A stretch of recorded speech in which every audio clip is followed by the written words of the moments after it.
ladies and gentlemen. Welcome to the Menu Podcast. This is a podcast about food news. News that is food-worthy and food that is newsworthy. You nailed it, Dave. You nailed the intro. Dunk. As always, this is a coast-to-coast stream. My name is Dave, and I am live in Montreal, Quebec, Canada. I am joined by my friend Thejoshelkin, who is live in Los Angeles, California. This is being streamed to twitch.tv/LiquorSauce and is being brought to you in video on demand format, youtube.com/Thejoshelkin, and also available on iTunes, the Menu Podcast. Josh, how are you? Dave, I am super well today after an incredible weekend. How are you, sir? I'm really well, and I think that what you just said there is the perfect kickoff point. I see what you did there. I see what you For did the first topic of today's podcast, Josh, you went to the Super Bowl. I did. I had an incredible opportunity to participate in a food competition in which I won, and the grand prize was to send me and my dad to Houston, Texas to watch the Patriots play the Falcons in Super Bowl 51. And I have to tell you, Dave, it was an incredible experience. I had never gone to the Super Bowl before. In fact, I had only gone to one National Football League game before. I had gone to the CFL game, given the fact that we're from Canada and they have like a lower budget sort of like farm league called the CFL. But it was incredible. I had an awesome experience. The game was great. The people I met were great. But most importantly, Dave, the food that I had during this weekend was awesome. Now, you see, I everything you said there was terrific.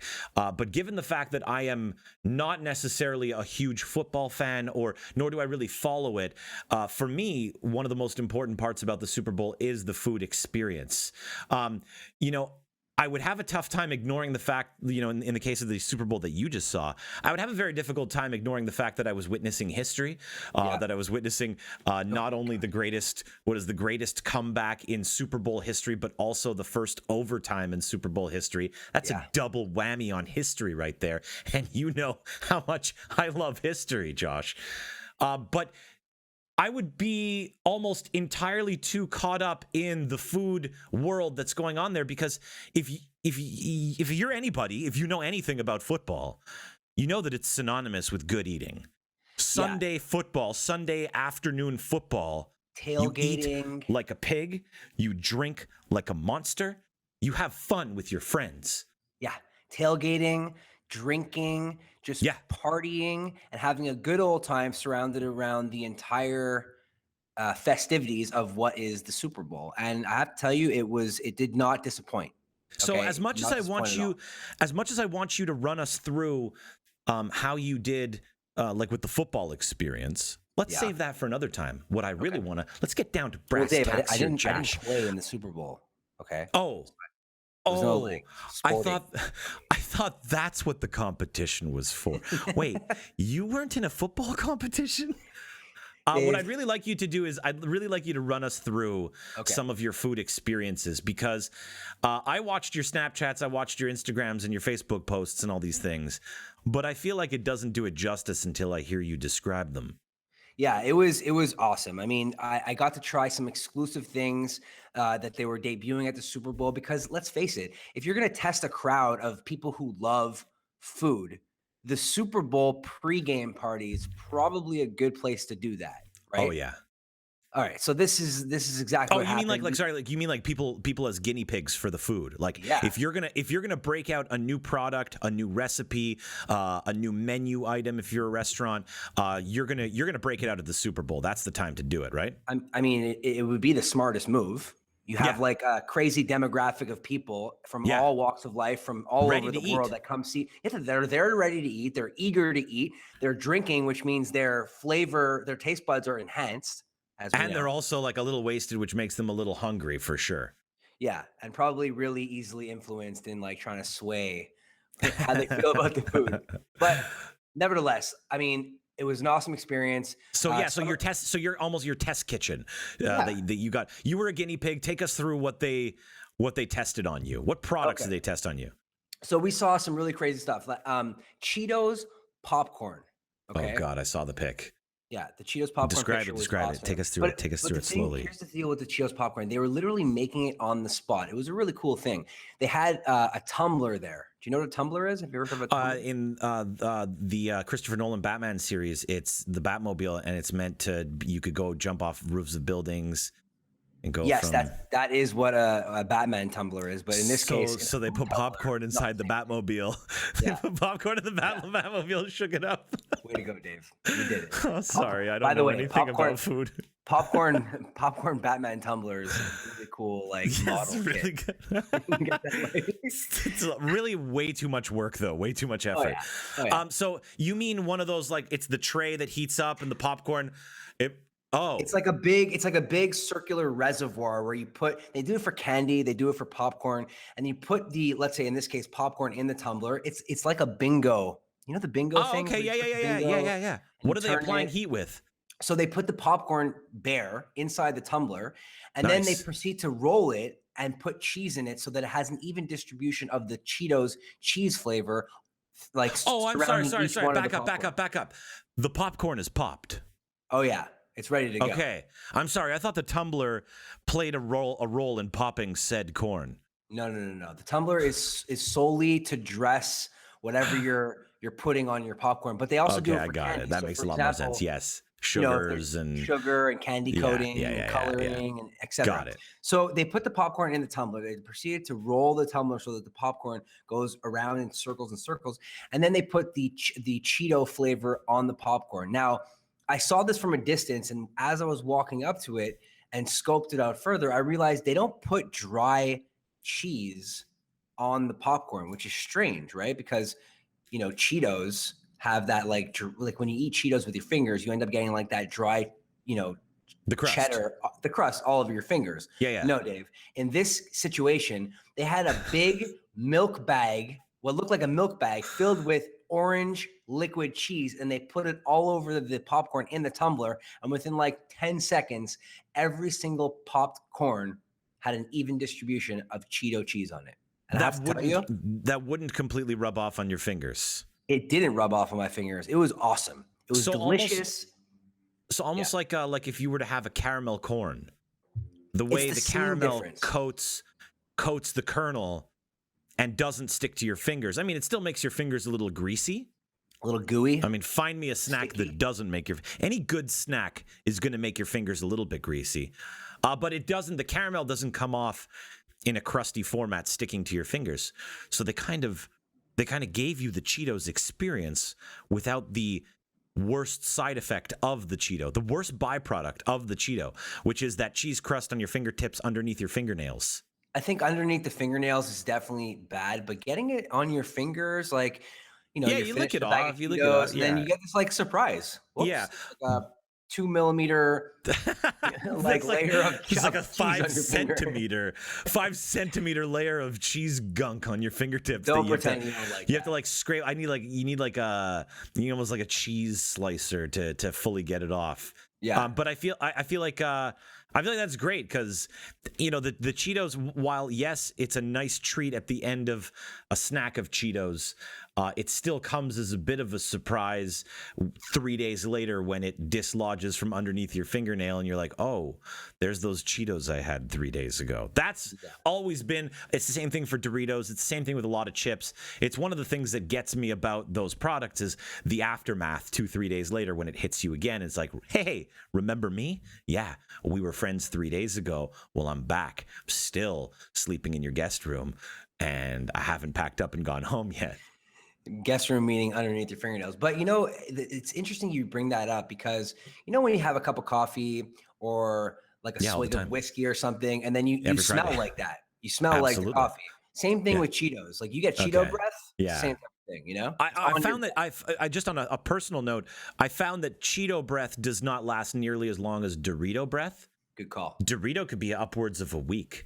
And I think it's to do with the fact that the nacho cheese flavoring is so good. But man, that shit stays with you.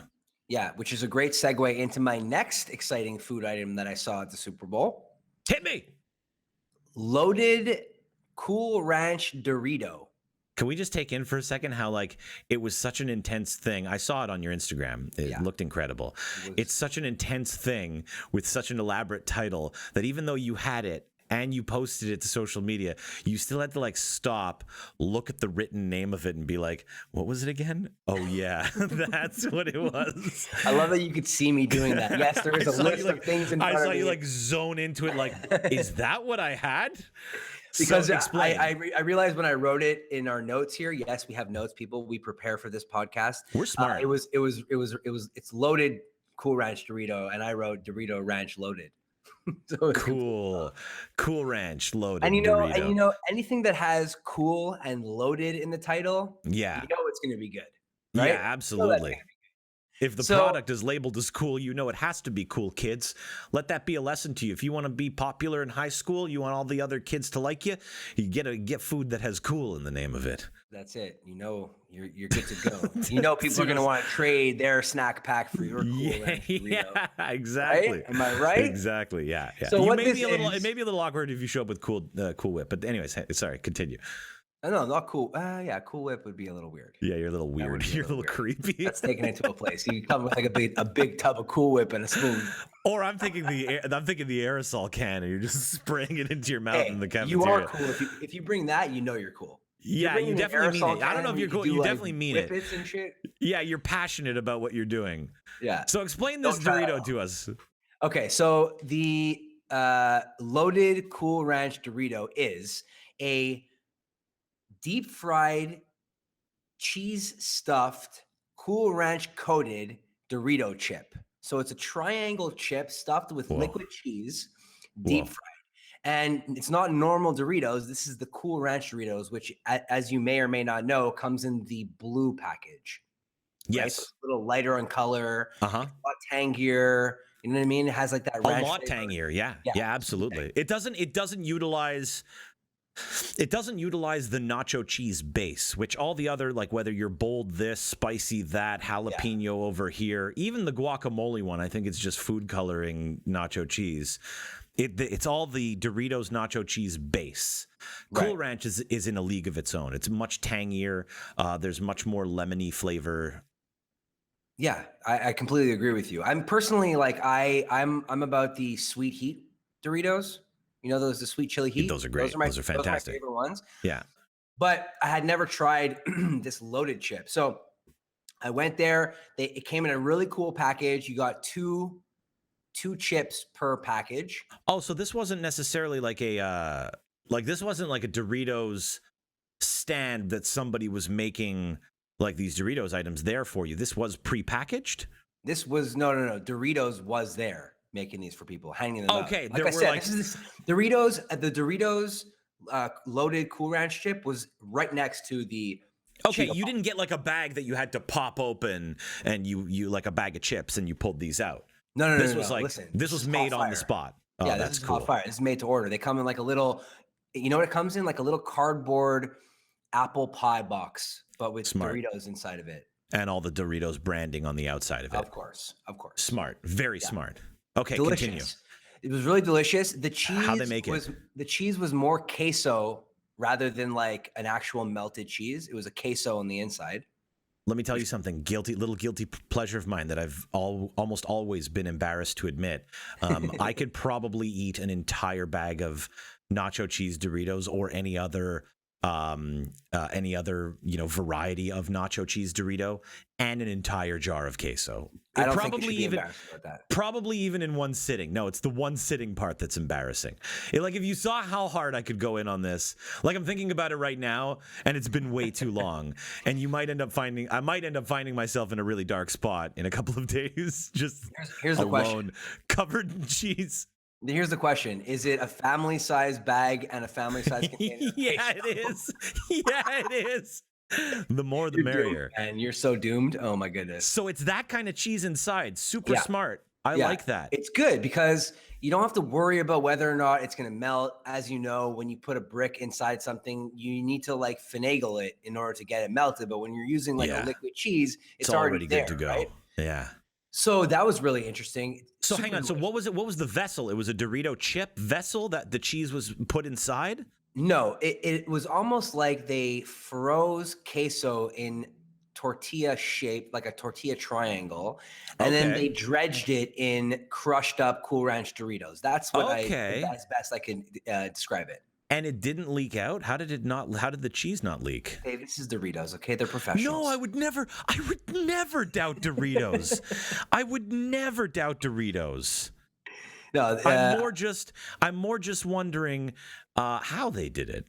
I didn't see how they made it, although they Yeah. were made to order. So I believe that they were probably frozen. Yeah, Because when definitely. deep frying cheese sticks and stuff like that, it's good to freeze it. Yeah. But Because the then, deep fry on the spot is like, that's an easy move. That's like, yeah. and it makes it super fresh tasting and ready to go.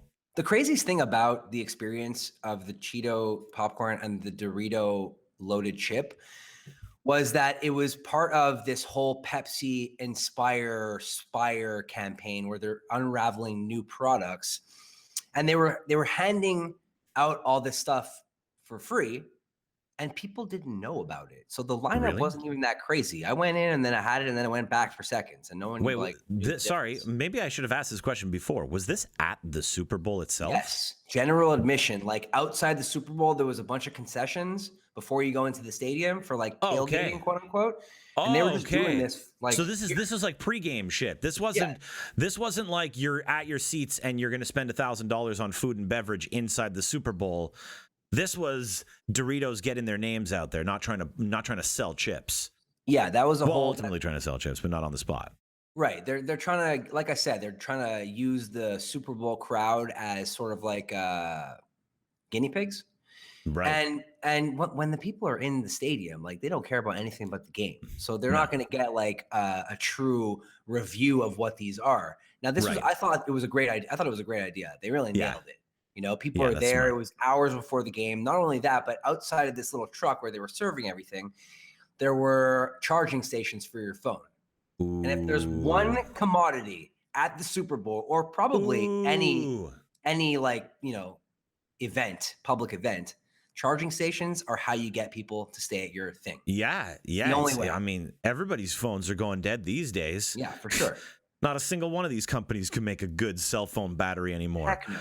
Remember when Motorola used to sell you a brick battery that was like, a good, Lithium-ion one? it was like a foot long, and Lithium-ion. it was a foot long, and you could use it to weigh down the gas pedal on a car. How do I know that? I would rather not say. But anyways, gone are those simpler times. Yeah. That sounds awesome. So they lured people in properly. Well, so tell me, what else did you see as part of this tailgate pregame that really blew your mind? Listen, those were definitely the takeaways, but I also had an opportunity to go to this event called Taste of the NFL, where I'll get to that in a second. But at the event, I had the pleasure of hanging out with Pepsi's executive chef. Now, this guy, his name's Steven. He creates Steven Pepsi, basically. Yeah, his name is Steven Pepsi. And he creates all of the recipes that PepsiCo and all the sister companies come up with. It's really crazy. Like he developed the Tostitos salsa. Like he made the formula. Like, all these cool things. No way. That Is such a good claim to fame. Yeah, he creates all these different things. Man, what have we been doing with our lives? Right.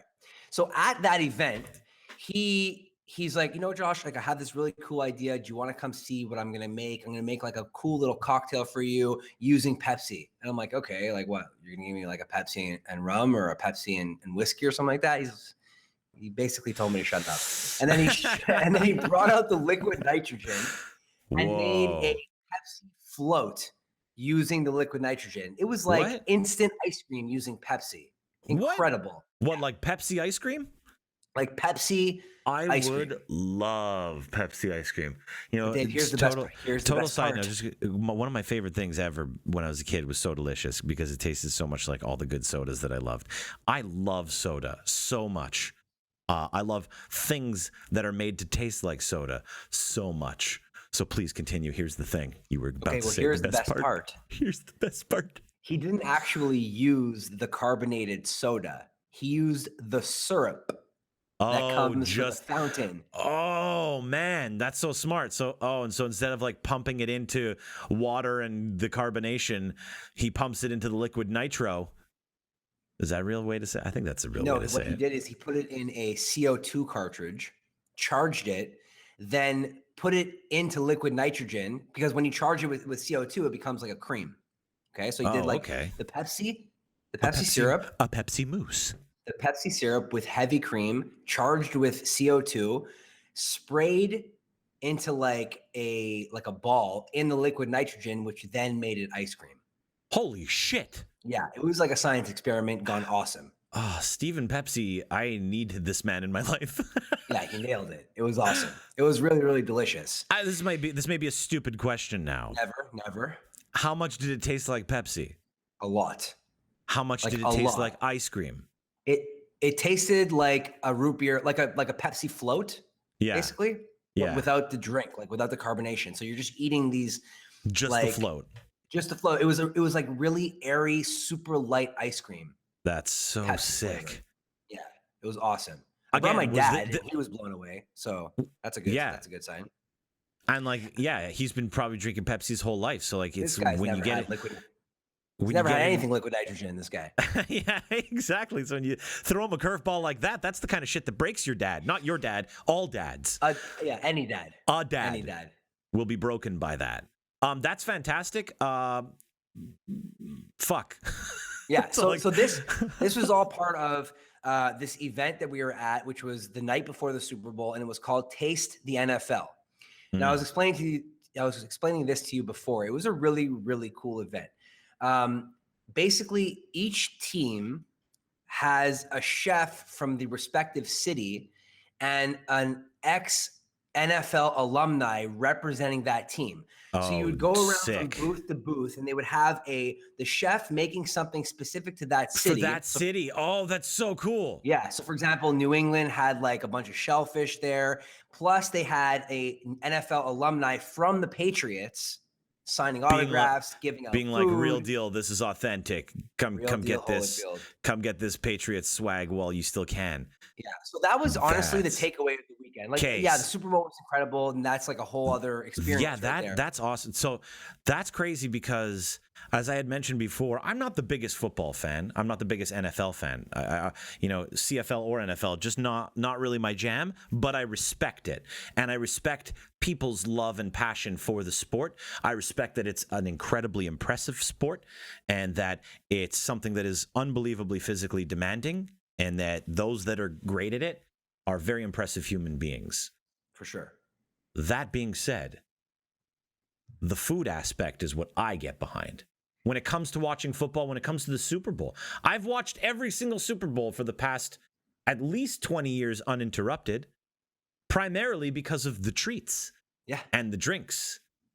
I think football is the best food sport, right? Without a doubt. I mean, it's so ingrained in the culture, and the concept of tailgating is almost exclusive to football. I know that it exists for other sports, but not to the same degree as football. It is such an important part of the whole experience of watching a game, be it live or on television.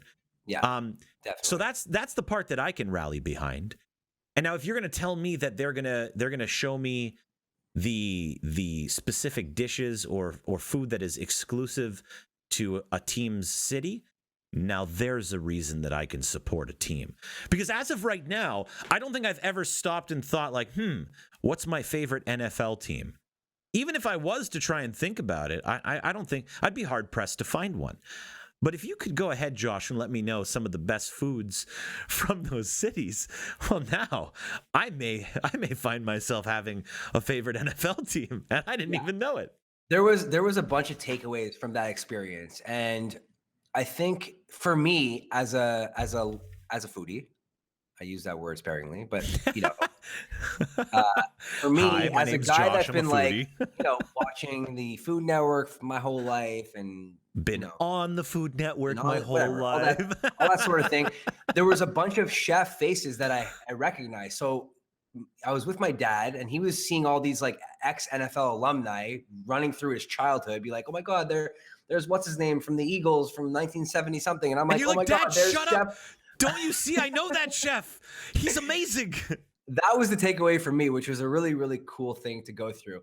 But the number one takeaway food that I had. Yeah. This is I want. No, don't even give me number one. Give me the top 5, and then let me decide my favorite team. Okay. So the Philadelphia Eagles had their chef created a foie gras mousse on a bed of salted caramel. Now, it might sound weird, But you know I love salted caramel. Like a foie gras pudding. Yeah. So you eat this foie gras, you get like that saltiness. There's a lot of smokiness in it, and then there's like a salted caramel sauce underneath it, and it bites back at you. It's like this salty sweetness. It was such a mind fuck, Dave. It was awesome. It was so cool. This is the Philadelphia Eagles? Philadelphia Eagles chef, yeah. That's so. I would have thought that they would have gone in on some cheesesteak shit, but I guess that's me just stereotyping, and that's not fair. And I'll be honest with you, this was more of like an elevated. Like, what's the hottest thing from that town right now? Yeah, like these chefs were there to try and impress. Got it. You know? Not necessarily representing the city as much as they were representing the team. Exactly. Got it. There was a lot of like, this was at risk of sounding like a complete douchebag. This was more of like a VIP event. So there was, a few celebrities there. There was a lot of athletes. And many people rubbing elbows with one another. I heard that's a thing that you do. Lots of rubbing of the elbows. You network and you make connections. Yeah. So so what was the best? So give me another one. Give me another example. So one more city. Okay, another city was a quail ramen dish. Now I'm not just saying quail egg. It was quail egg and quail meat with quail broth in a ramen noodle dish. So quail is not but it's not flavor-wise. Am I crazy in saying it's not unlike duck? It is which is nothing like chicken. It's halfway between duck and chicken. Okay, so it's like gamey. It's dark meat. Right. But it's not like, it doesn't have that. Like duck is really gamey. Yeah, it's almost like the steak of poultry. Got it. Got it. Well, steak is to ground beef as duck is to chicken. No, I don't know where that reference comes from. What are you talking about there? Shut up. What are you talking about? It's more like, anyways, it's like duck is more of like the gamiest of poultries, basically. Gotcha. I think. But quail eggs are adorable little tiny eggs. Quail eggs are adorable little tiny eggs. They're oftentimes mistaken for Cadbury mini eggs, Easter eggs. Right? They just come so in those like really little. cool looking shells. They're like camouflage shells. Like quails don't really want you to eat their eggs. That's why the eggshell looks like it's camo. Yeah, exactly. They're really adamant. It's nature's defense against people eating quail eggs. Yeah, but it was really interesting. Eggs are something that goes with ramen. Like some of the best ramens that I've ever had, ramen soup bowls have had eggs in them. Whole hard-boiled eggs. Yeah, me too. Now that I'm saying it. Some good ramen. Oh man. And I've had duck ramen before. I have had duck breast ramen before. So to substitute that for quail, that's not a stretch. That's not a far stretch. That sounds delicious. Yeah. Sorry, can you refresh my memory because I'm an idiot? What city was this that did the ramen? I believe that was Houston. Dope. Which is really weird because Houston's known for barbecue. For their barbecues, yeah. You wouldn't think that they would go in on some quail, but very strange. But you said they were trying to impress, so that makes sense. They weren't. See, that's the thing with the culinary field these days is that like no one's like, oh, it's barbecue, it has to be South. Oh, it's cheesesteak, it has to be Philly. Like, that whole way of thinking is sort of being curved by this like international cuisine being able to be found anywhere, which I love. Right. Right.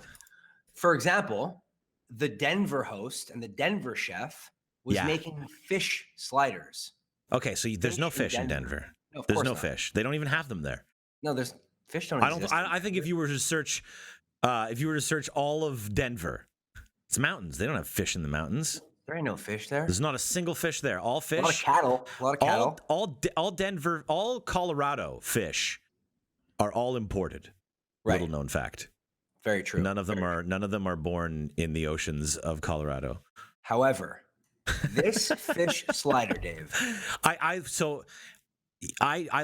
really do like a good cod burger. I'm down with that. It's not something that I order often, but when I do get in on that, there's something about a fish and chips, and then you put that into burger form that is just delectable. Get yourself a good tartar sauce or spicy mayo of sorts, or some kind of slaw. Tell me, what did it have, Josh? Tell me. It's exactly what you thought. So it was a brioche bun, which is a butter-based bun, which is super savory.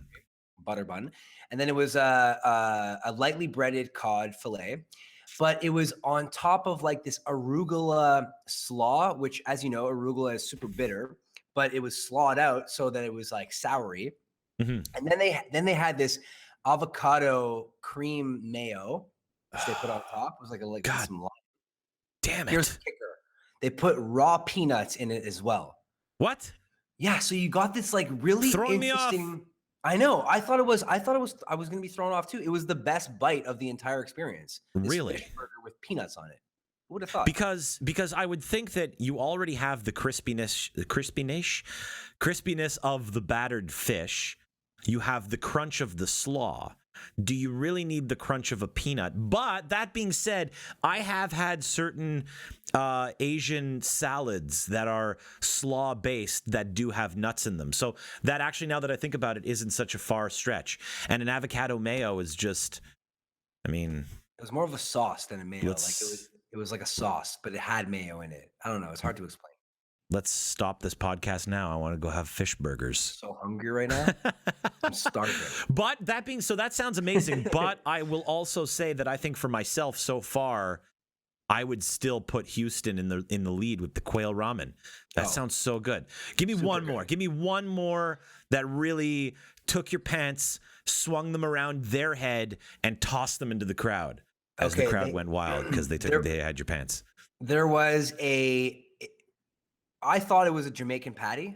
I don't remember what team this was. I thought it was a Jamaican patty, but it was a jerk chicken empanada. Oh, yes. As you know, Dave, that is smart.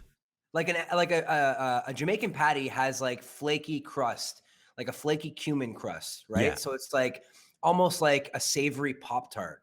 Whereas an empanada, though, is in pocket form and follows, it's part of that family. Similar recipe, similar family. They're definitely distant cousins. Yeah, it's more buttery. Like it's more of a buttery pastry. I would say that the empanada and the Jamaican patty are probably maybe even actually first, if not second cousins.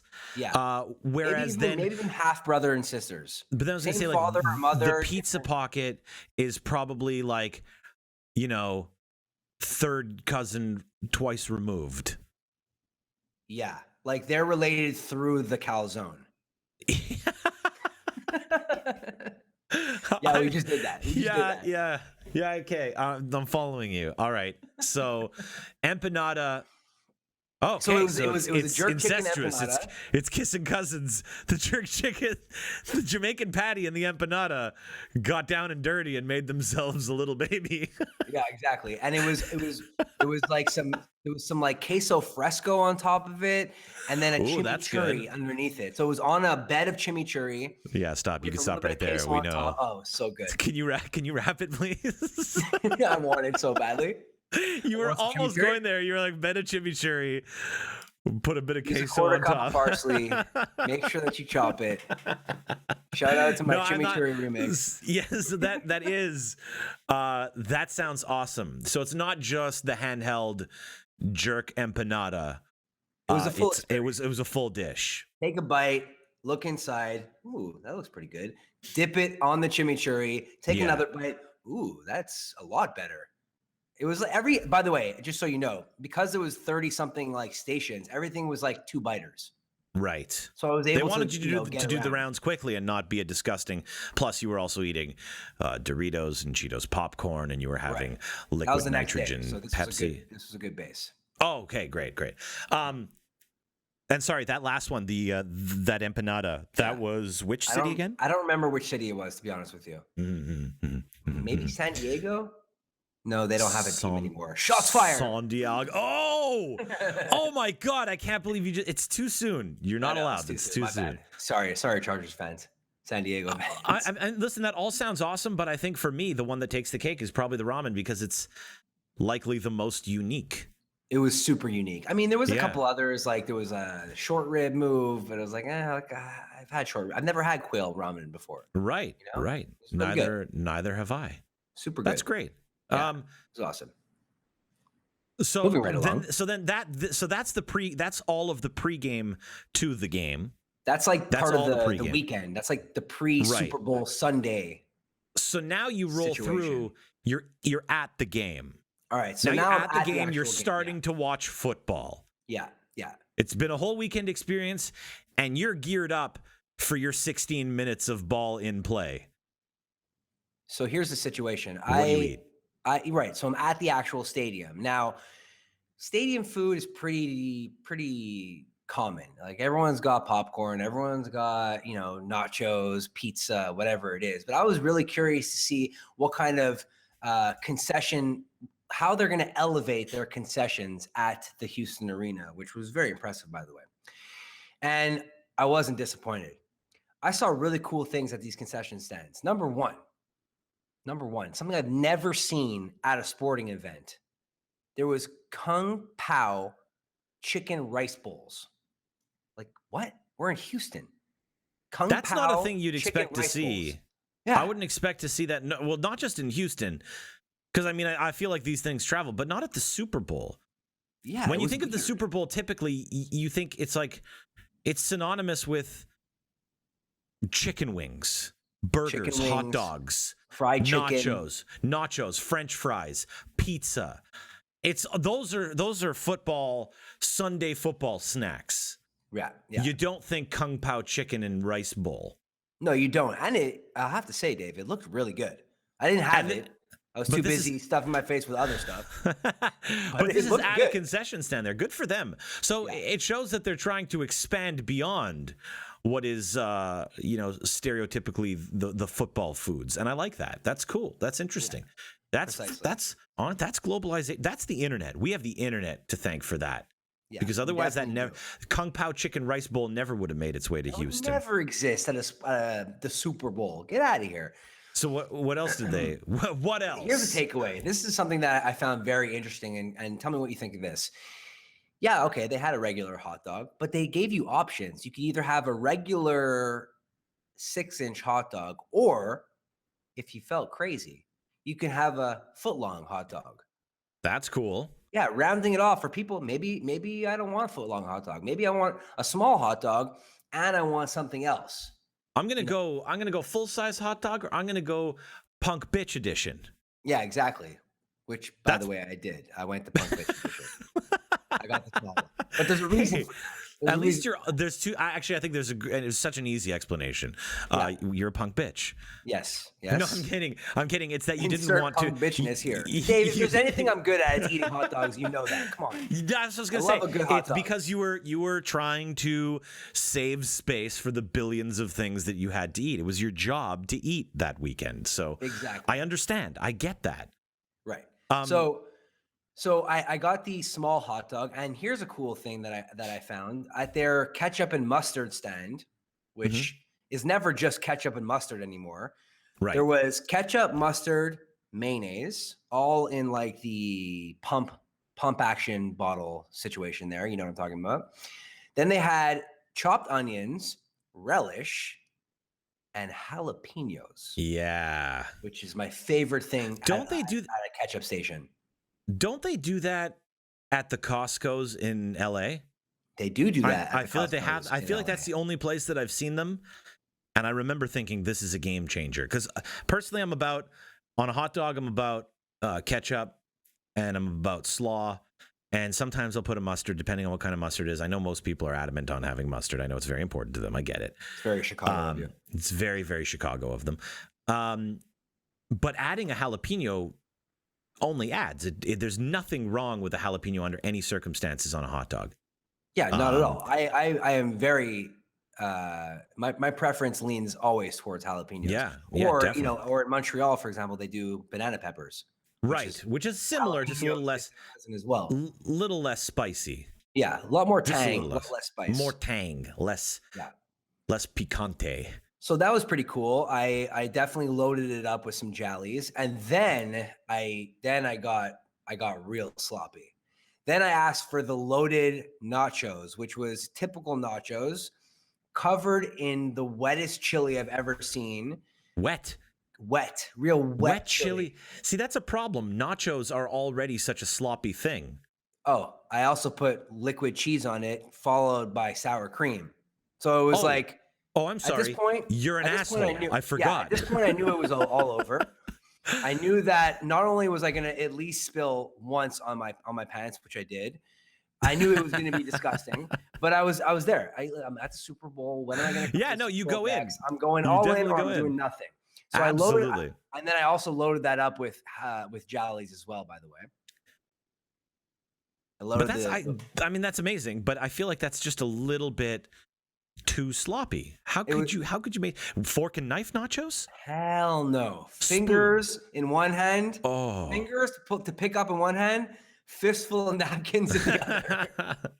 So it's a bite and wipe on every single one. It was a bite and wipe on every single round for sure. Oh man. Yeah. I mean, listen, I'm into it. I don't think you could possibly watch football without having some nachos. So here's the thing. Like, yes, the Kung Pao Chicken Bowl was a little strange for Super Bowl. When it boiled down to it, of your favorite things at the game, hot dog and nachos.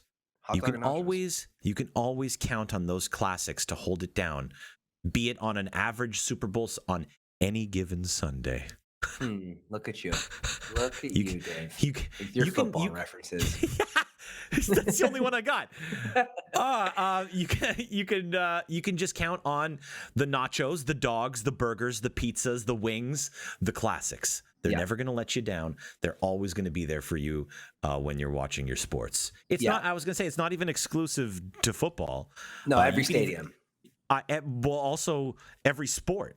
I mean, I don't know. Maybe soccer, or I don't know what they have in soccer. For our Euro friends out there, the real football. Crumpets?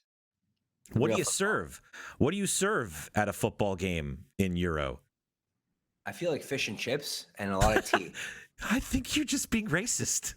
I'm discriminating against the UK. Moving right along. I got 2 more points, Dave, before we move on from the Super Bowl experience. Hit me. Here's one that was really, really threw me for a loop. They had pina colada and margaritas stations. Now, first of all, having these at a football game is really weird. I've never seen pina coladas and margarita stations at any sporting event, but there's more. Not only were you getting pina coladas and margaritas, they were coming in those full 2-foot bottles that you get while going to Vegas. You know those ones? I was going to say, those street jerks in Vegas that roam around having entirely too many pina coladas, puking up coconut and strawberry everywhere. They actually had that. I was like, where am I right now? That people are stumbling over crazy while holding a plastic barbell filled with pina colada. But at the end of the day, more beer than you saw that, right? Oh yeah. Okay. I never really drink beer, and I was like, I'm at the Super Bowl in Houston. Oh my God. I'm drinking only beer.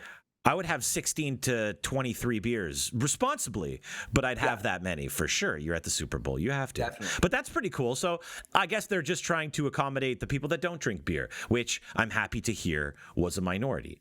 Actually, to correct you on that for a moment, I at one point went back for another beer, and I was like, I'm getting kind of bloated. Maybe I'll just go get a glass of scotch or a glass of whiskey or something.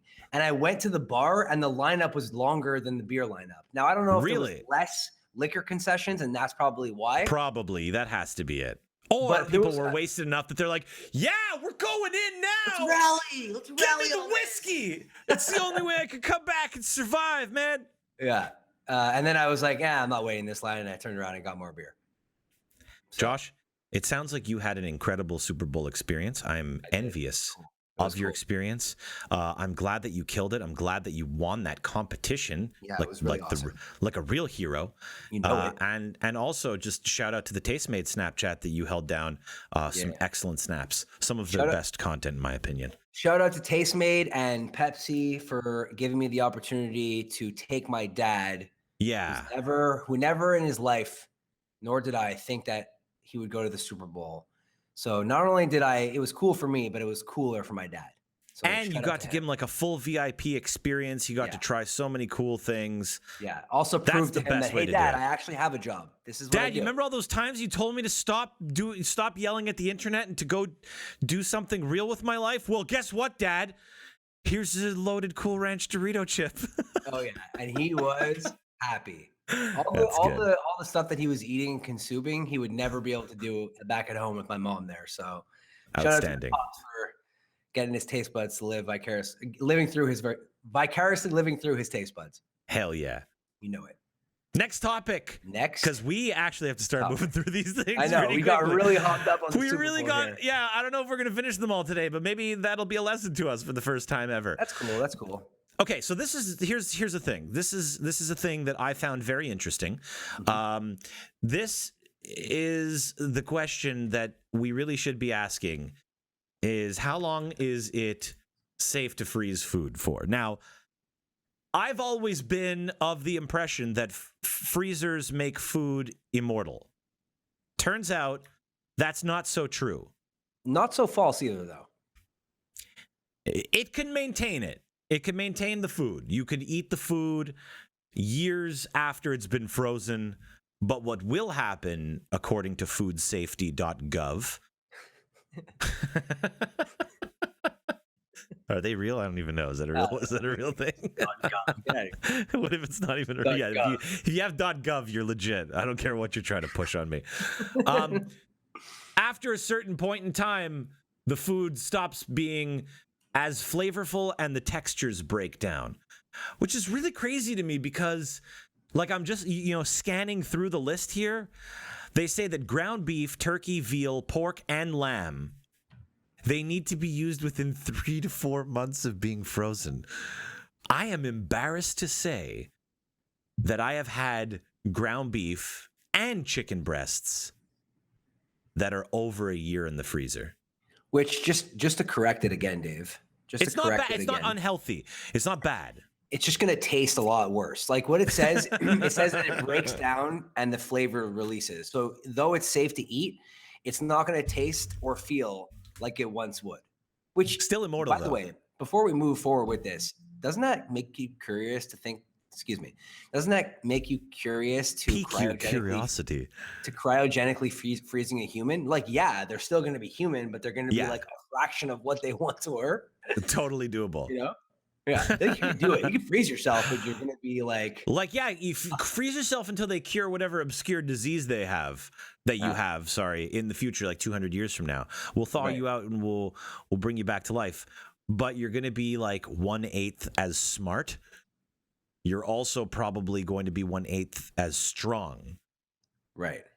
So your skin's going to be kind of translucent. You'll have no hair. And you're going to be Neo before he gets before he goes back into the Matrix. That's what you're going to be. You're going to be an adult. I don't know. That sounds good. Steaks, chops, and roasts. These cuts of beef, veal, lamb, or pork can be frozen for 6 to 12 months without losing quality. Now the question here, Dave, is there's a 6-month window is a humongous window. That is a gigantic window. When you're talking about this. Right? Now, are they taking into consideration the fact that most people don't know how to cook a good steak? Probably. I'd say the average person doesn't know how to cook a good steak. If you're shit at cooking a steak, don't freeze it for longer than 6 months. Yeah. If you're Gordon Ramsay, then go ahead and go for 12 months. Which is interesting because, these are the meats. This is the only time I think you'd find me another situation like this. You go to like a Costco or any grocery store really, but primarily Costco, and you could get like that huge loin, that you could get that $50 steak that you then butcher yourself and cut up into smaller filets, filet mignons, if you will. And then you could freeze those. Yeah, well, I don't see why not. No, you can. What we're learning here is that you can. I just thought you could, like if you found them really, really on sale, that you could then, I don't know, freeze them for eternity. But you can't. You can. It'll taste like shit. And if you're getting a good deal on steak, you're willing to spend, but you don't want to break the bank. If you end up taking that steak out after 12 months and it tastes like cardboard, you're going to be very disappointed in yourself. I imagine it probably tastes like nothing. Just like it air. Doesn't just tough chewing. air. Really chewy air. You know what I mean? Poultry, whole birds can last up to a year. Pieces of birds up to 9 months. So you know what? My chicken breast past a year doesn't even seem that crazy. It doesn't, but I wonder if a whole bird being like having their bones connected, helps with the preservation, because here it I feel like because it's intact and maybe because it's got the skin still. Versus one of those like skinless, boneless chicken breasts that kind of look like they're made in a lab. Yeah. You know what I mean? The creepy ones. I know those ones. You could see your own reflection. Yeah. You look at them and you can see your reflection. Like those that are the weirdest. like that. The color of those breasts are like on the Pantone bad news. Scale. Like it's a Pantone color. They inject that with Pantone 156 or whatever. So they say they say fish. They say fatty fish you could do 2 to 3 months. Lean fish you could do 6 months. Fruits and vegetables you could do 8 to 12 months. The only time I've ever had fruits and or vegetables frozen is, first of all, peas, because you injured yourself, and I never really injure myself because I don't do much physical activity.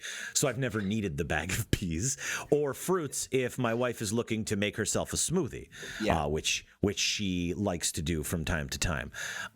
So just so you know, those berries, they do have a shelf life. But forget all of that.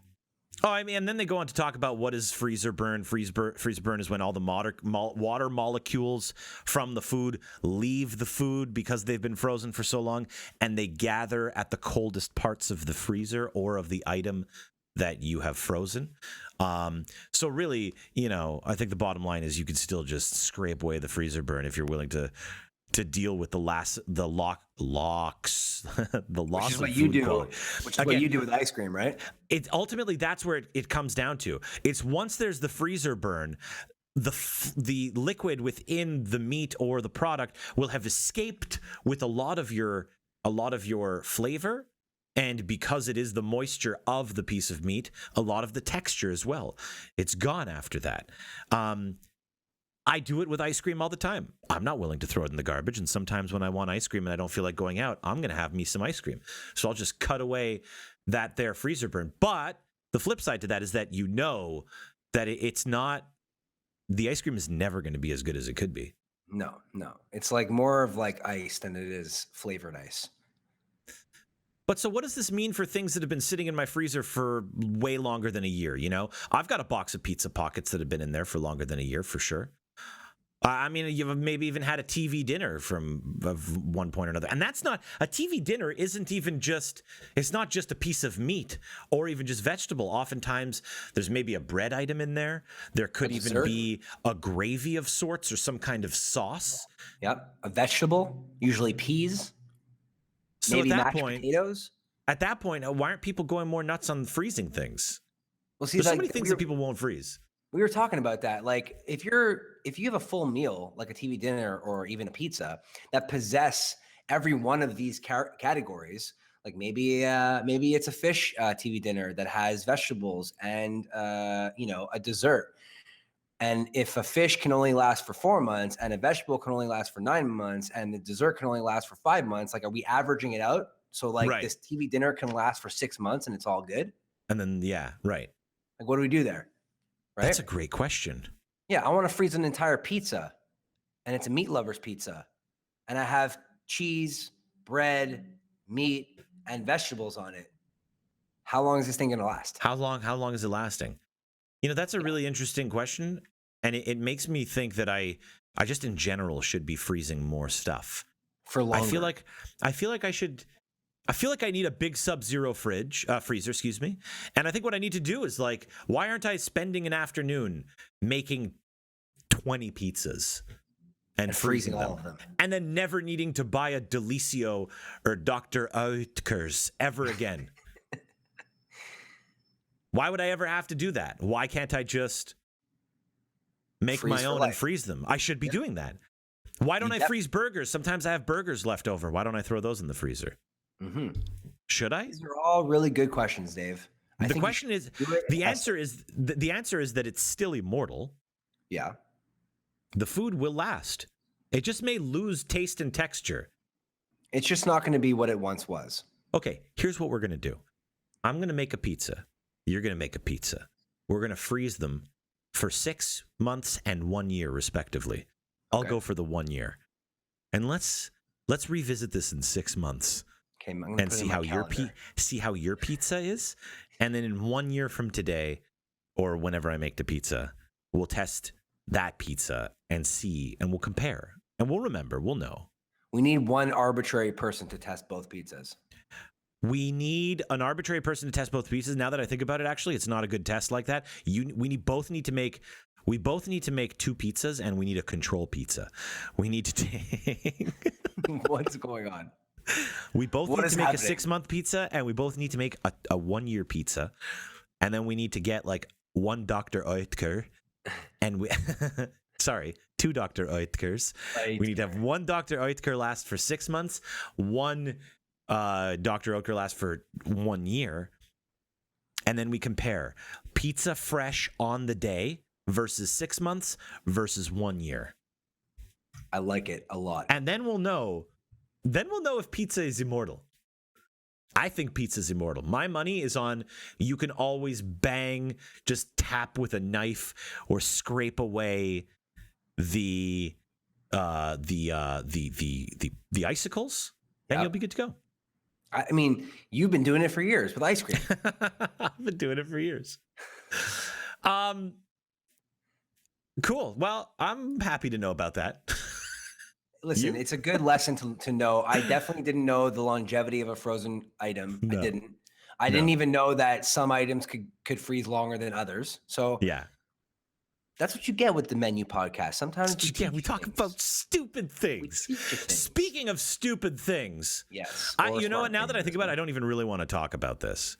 I mean, we should, but let's go through this one quickly. Starbucks mugs and cups. Yes. People are crazy for them. Valentine's Day is fast approaching, and by fast approaching, I mean if you believe in manufactured love, Hallmark holidays.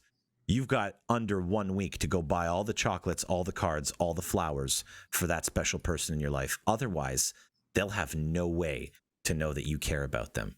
Or if you don't give a shit about manufactured love and you like chocolate, wait a week and a day and everything will be 50% off. Everything will be 50% off. But one thing you won't get, and it's your only chance to tell that special someone that you love them through the power of coffee, is the Starbucks collectible cup and mug. Now, oh boy, who cares what it looks like? Who cares about the mug itself? No one. This is just crazy to me how invested people are. It reminds me of the Beanie Baby craze. It's a subculture. Perhaps even Pogs. Yeah. Everything like that. Or the American Girl doll. Remember those? Do you know about those? No. Yeah. But it was another Beanie Baby? Another Beanie Baby. Stuff like that. Yeah. Any type of stuff. They're always such fads. They always are just like flash in the pan. But people invest so much money and get so caught up on them. You told me an interesting story, and that's what led us to talking about this. Yeah. It's not even really a story. It's just like a little tidbit. It's a little thing. Your neighbor? My neighbor in Canada. When I was living in Montreal and I was going back and forth from Los Angeles a lot, asked me if I could go to Starbucks in California and pick up Christmas tree ornaments in the shape of a Starbucks cup. First of all, I had no idea what he was talking about. I had to Google it. And what Starbucks does every holiday season is that they sell these little Christmas ornaments of like different designs that are Starbucks cups. And apparently they're so sought after that they become valuable, and there are actually rare ones that people seek out. Isn't that ridiculous? Yeah. Yeah. Fast forward 6 months, my buddy asks me if I could pick up a California mug for his girlfriend. Oh my Bring it God. back to Montreal because his girlfriend's mother collects Starbucks mugs. Holy shit. Yeah, this is real life, Dave. I think that really freaks me out. I can't possibly imagine ever being so caught up with collectibles. Like I used to know a guy who was like super obsessed with Pez, and at his house he had like 1,000 Pez dispensers and all the Pez collectible stuff. And I feel like for him, it started exactly like this. Like, ooh, a new Starbucks cup. I'm going to check it out, get a nice coffee. At the same time, I'll have this cup that I could put on my shelf with all my other cups. It's going to look so sick. Before you know it, you are deep inside of obsessed territory, obsessed collectible territory. And it's hard to escape. 40 years pass, and now your house is completely covered with Starbucks memorabilia.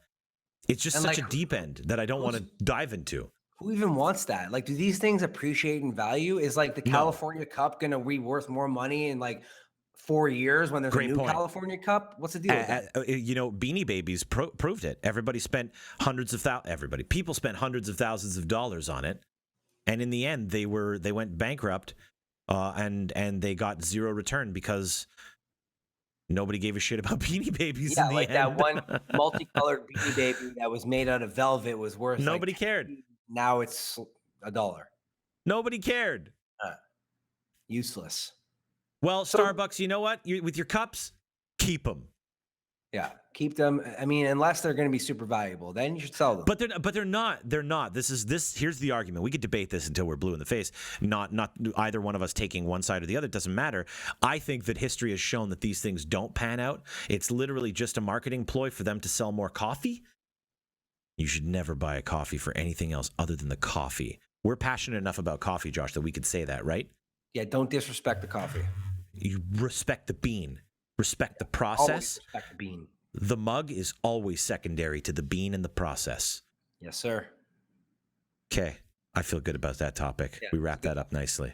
Yeah. KFC pizza. What? Did you even know they were going to do it? What is even that a thing? I've got a picture of it for those that are watching the video on demand on YouTube or watching live on Twitch. You throw up a picture and I'll describe it. There it is, Morty. Yep. There it is.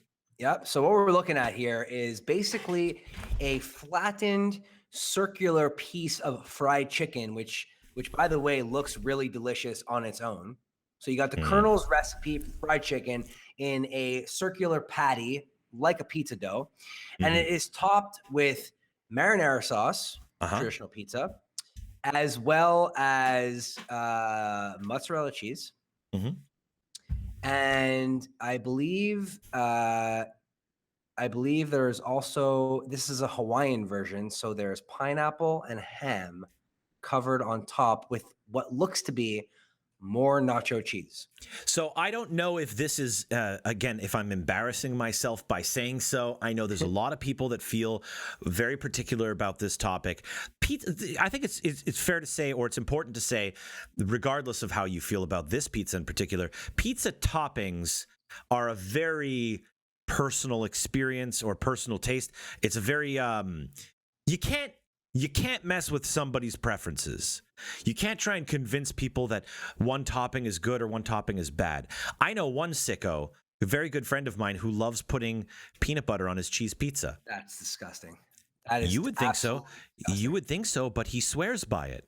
I think he's a sick and twisted individual, but that's a conversation for a later date. You can't argue with him because that's just what he likes. And that's the effect. That is the power of pizza. So it's whatever you want it to be, right, Dave? You know, some people like anchovies. Why did I say it like that? I don't know. But I like it. Some people just like plain cheese. Some people like all dressed. Some people like Hawaiian pizza. I happen to like Hawaiian pizza. I do too. I really like the pineapple and the ham combination. Sometimes I like bacon instead of ham on a you may call it a tropical pizza. But on the other hand, I really love chicken pizza. There's a barbecue chicken from Domino's that is out of this world. We're not being paid to say that. Yeah, no, it's really good. I like the fact that instead of using traditional marinara sauce for that, they use like a barbecue sauce. Yeah, like a proper A proper smoky, tangy barbecue sauce. That's good. one of my favorite pizzas out there. So, that being said, the KFC Chizza. Oh, God, KFC. Who's working in that marketing office?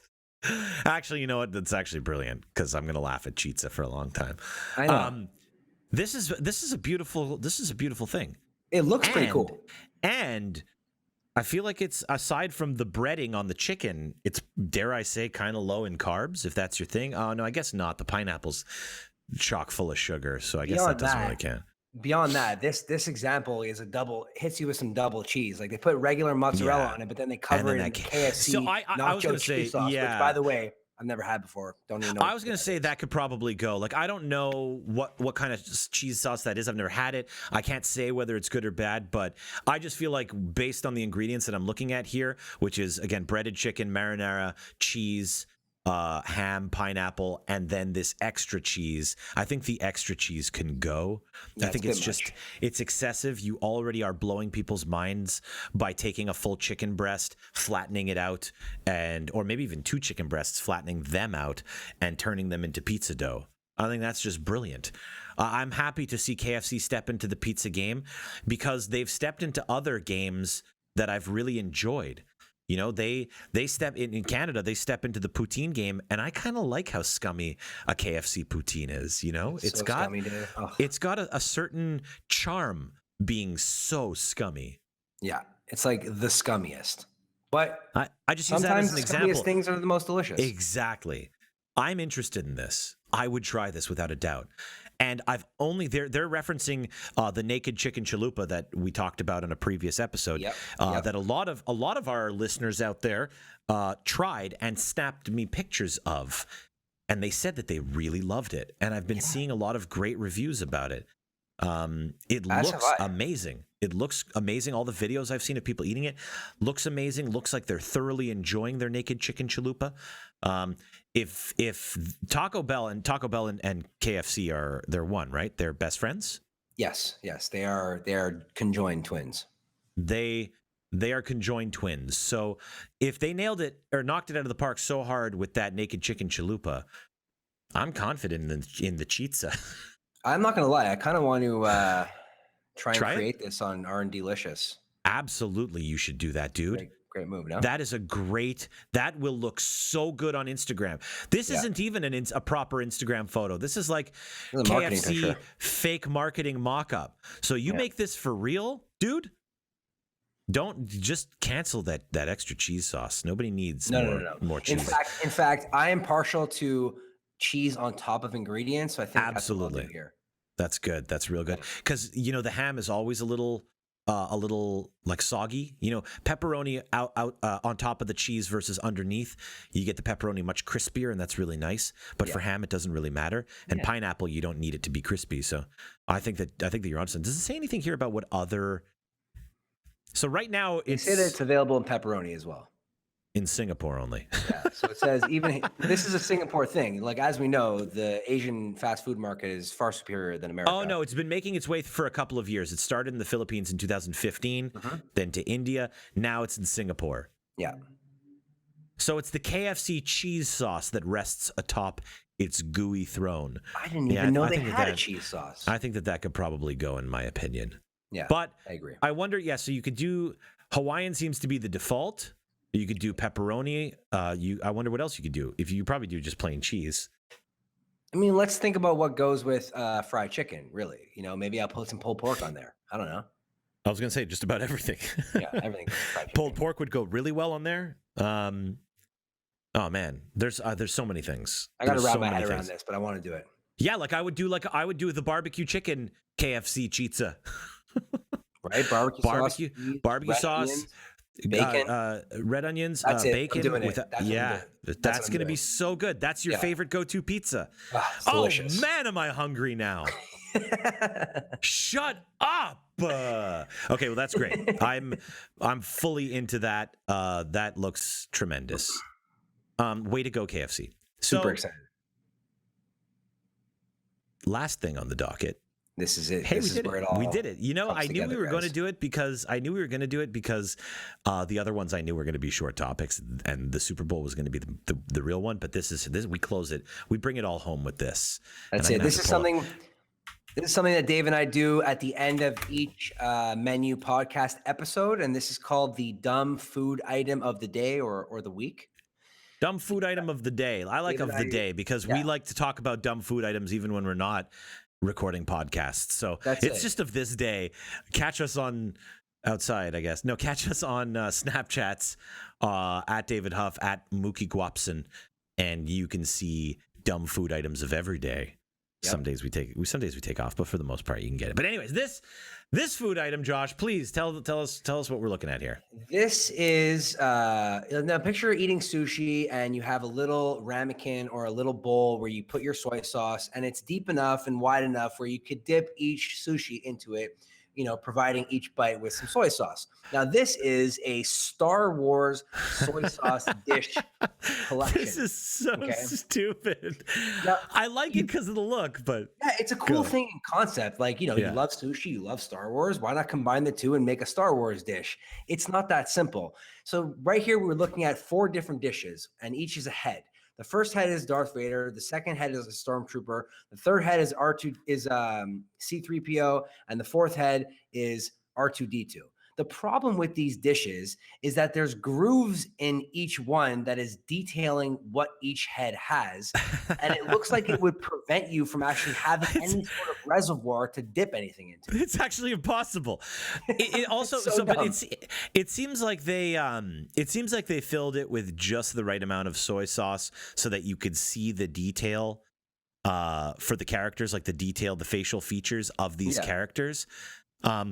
So I bet it's probably deep enough that you could fill it up all the way and actually dip your sushi in. But then you don't get to see the details of the faces, and they just look like weird shapes. It just looks like a regular. Like Darth Vader kind of looks like a weird bell, and C-3PO just looks like a head, like a regular head, and R2 will look like a tombstone of sorts. I don't know what a stormtrooper will look like. Yeah, what that even? The Snapchat logo is stormtrooper. The Snapchat logo without the details.